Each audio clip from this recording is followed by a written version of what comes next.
Hi, this is Chris here with EverydayVBA. In this video, we're doing a solution to the Macro Monday. What day is the first day of the year? So this one's actually pretty simple. You can actually overcomplicate it a little bit. That was my first thought, but then I tried some things and figured out kind of a streamlined way to do this.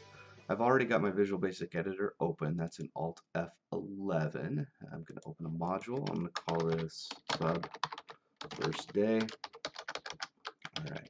You can also do this as a function, which would be kind of cool. So the first thing we need to do is a input box, and I typically do ibox as my variable. We're going to do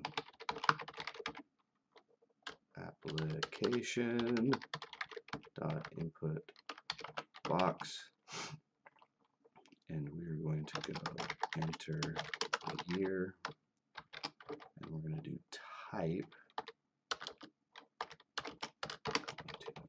TLP,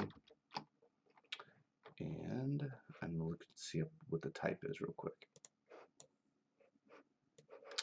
Okay, so I went and looked it up. Looks like I want a number, so that's going to be 1. So we're going to throw in the type, and we're going to type equals 1, and there is our.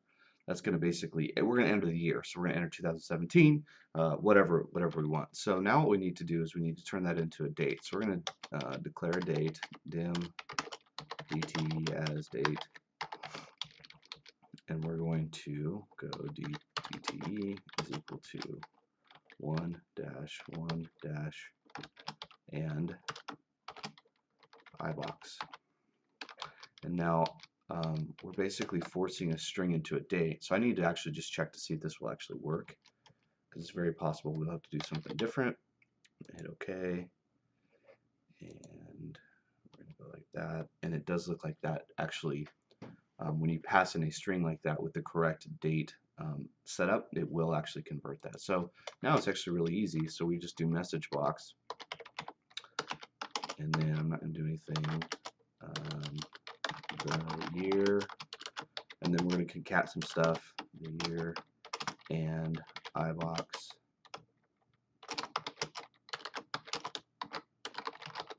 starts on A, and then this is where it gets kind of tricky. We're going to format. This is going to be DTE, and the format is actually just going to be 4 Ds, and that's going to pass in. The day of the week, and I would actually recommend doing that. This is going to end here. I'd actually recommend using format when you can. The other way that I was considering doing this is you could actually use the week day function in Excel, and that would give you a 1 or 1 through 7, and then you could do an if statement. Now, the problem with that is it's best to keep your dates kind of similar. So let's give this a shot. We're running through. We're going to go 2017. I'm going to hit OK. We're walking through one at a time. The year 2017 starts on a Sunday, and it did this year. So let's give that another shot. We're going to just go ahead and end this. I'm going to link this to my button here. I'm going to assign a macro because that seems like a fun thing to do. I'm going to click this through. Let's see, let's do 2018. See what next year is. Looks like that's going to start on a Monday. Now you could do 3000. Now one of the things that I don't know is typically, let's do 2020. That starts on a Wednesday. One of the things that I don't know what would happen is if you did pre-1900. Most computer languages, their first day is that 1/1 of 1900. When you get before that, it really depends on the code. So anyway, this is your solution to your Macro Monday challenge. Happy New Year's to everyone. Make sure that you subscribe to EverydayVBA. Also check me out on Facebook at EverydayVBA, and I hope you enjoy.